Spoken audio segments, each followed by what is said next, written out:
She dated Donald O'Connor in secret, and for years, not even the closest insiders had the faintest idea why it was kept from public view until now, when a treasure trove of old correspondences, journals, and studio whispers finally came to light. Donald O'Connor, a man forever etched into cinematic memory for dancing with Gene Kelly and making audiences double over with laughter, lived a life that was far more complex behind the curtain. Born into a family of vaudevillians, Donald was essentially raised on stage, never knowing a normal childhood or the calm of a private life. Every move he made was scrutinized by the industry, every performance seen as either a triumph or a potential end to his career. Amid this pressure, he found a rare and calming presence in her, a woman not known to the tabloids but deeply respected in the inner circles of showbiz. She was not just beautiful but enigmatic, sharp, and unwilling to bow to the whims of studios that dictated who should be seen with whom. Their love began quietly, sparked by a shared moment during a film rehearsal where neither was meant to be the lead, just two hardworking entertainers navigating the maze of 1950 seconds Hollywood.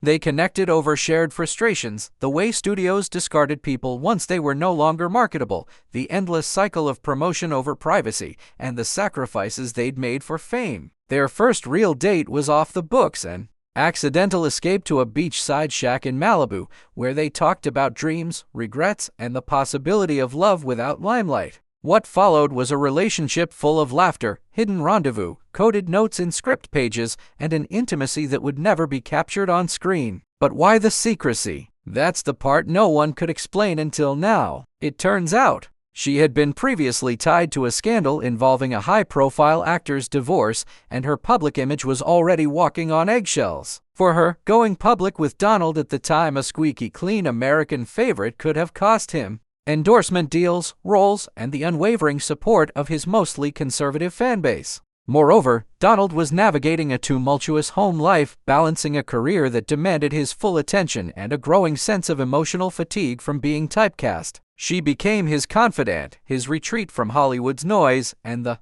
one person who understood that beneath the performer was a man craving authenticity. They wrote each other poems, sent recordings of voice memos disguised as rehearsals, and would sneak off to desert towns and pretend to be ordinary folks for just a weekend. When Donald was offered roles that required him to project a single, carefree bachelor image, he turned down films just to protect her reputation. Studio memos from that era reveal discussions about whether O'Connor's rising stardom could survive a complicated love interest.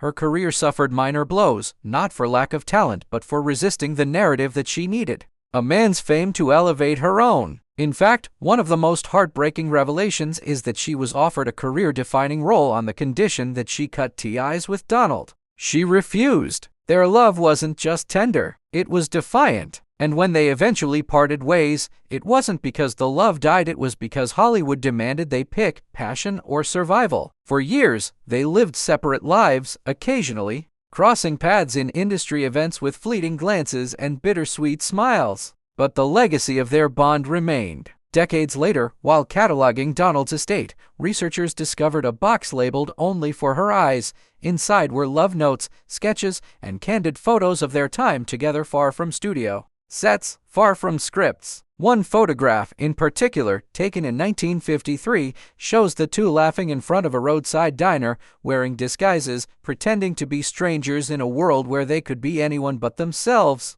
That image now hangs in a private film museum, symbolizing not just a hidden romance but a truth about fame, how it can elevate and suffocate in equal measure. Her recent interview, at long last, confirmed everything. We weren't hiding out of fear. We were protecting something fragile from a world that didn't know how to be kind. And with that, the mystery unraveled, not into scandal, but into something infinitely more valuable, a real story of two people who loved not for show, but for soul. Now that the truth is out, fans are beginning to see Donald O'Connor not just as the dazzling dancer and lovable goofball, but as a man who risked everything to love quietly, sincerely, and away from the stage's blinding light. Please don't forget to subscribe and hit the bell icon.